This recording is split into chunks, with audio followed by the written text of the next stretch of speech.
We're going to go now to my guest, Dr Lynette Nusbacher, who is a war historian, former British Army intelligence officer and former strategist in the UK Cabinet Office. Dr Nusbacher, thank you so much for joining us. Now, we hear dispute, of course, about the numbers coming out, about the numbers killed. What do we know of what's happened in the last couple of days? Good evening. Good evening.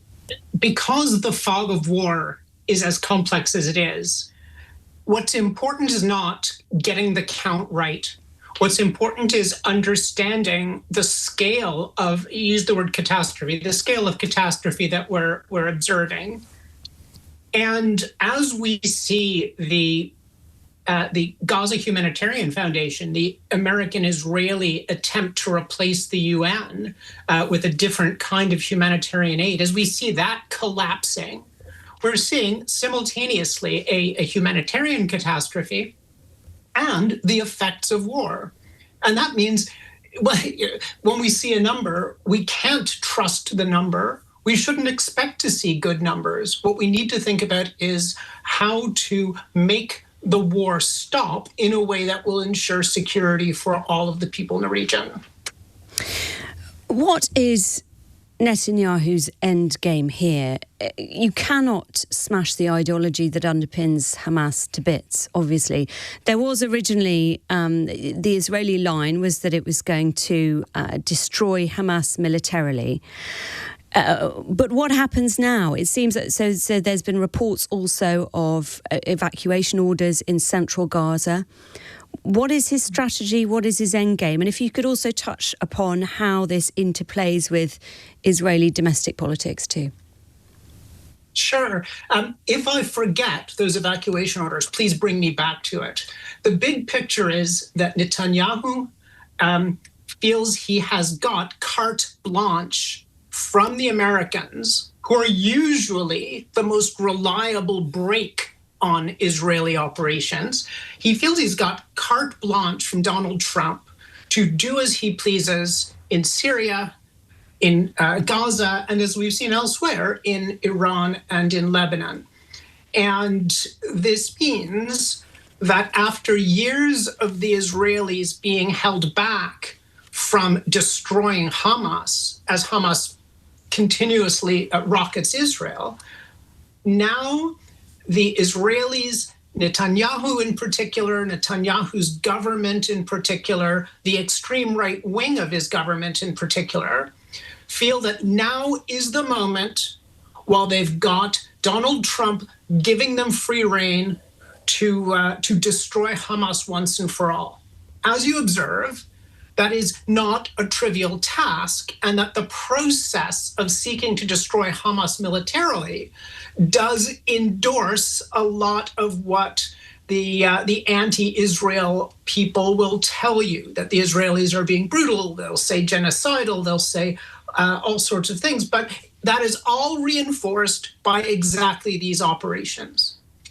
And the right-wing extremists in Netanyahu's cabinet have made it very clear that if Netanyahu stops attacking in Gaza, if he even accepts a ceasefire that involves getting hostages back, his right wing will desert him. He's already got a minority government, and his government will fall. He'll have to face election, and he'll have to face further prosecutions for corruption. Because we've got to remember that Netanyahu is already on trial for corruption, and he's already doing depositions and turning up for court in the middle of his working day as prime minister. So let me come to your other point.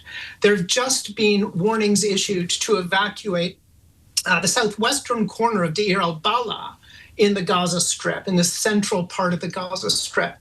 The Israelis have mostly avoided operating on the ground in Deir al-Balah. They've mostly done precision air operations against that area because the Israelis are convinced, or they have been convinced, that Israeli hostages are in houses, in tunnels, in that town. So the Israelis have had a hands-off approach. That seems to have changed. The Israelis are changing their approach to Deir al-Balah, And could very well be they have intelligence that they can now attack with greater freedom. Maybe the hostages there are dead. Maybe the hostages there have been moved. But it's a good time to get out of Deir el-Balah. Talk to us a bit about, you say about the carte blanche from the Americans. Trump is giving them free rein. Has there been any sense over the past few months of US opinion on the situation changing, or is this line holding? One of the things we've got to keep in mind is that this is not an ordinary White House. Ordinarily, we'd expect a White House National Security Council Middle East desk to have a lot of really sharp experts. And a lot of those sharp experts were pushed out when Laura Loomer, who is oddly close to President Trump, ensured that people that she considered to be neoconservatives got pushed out. And of course, there is not currently a substantive national security advisor in the White House. And Marco Rubio, the Secretary of State, is doing that job along with all of his other jobs. So in a more conventional administration, we would expect the White House national security people to be sending very clear messages to the Israelis, telling them what America wants them to do. And the problem we have now is that the Israelis, Netanyahu, and his defense minister, and interestingly, his Mossad director, his intelligence service director, are all being told by Trump and political appointees close to Trump to keep on kicking Hamas around.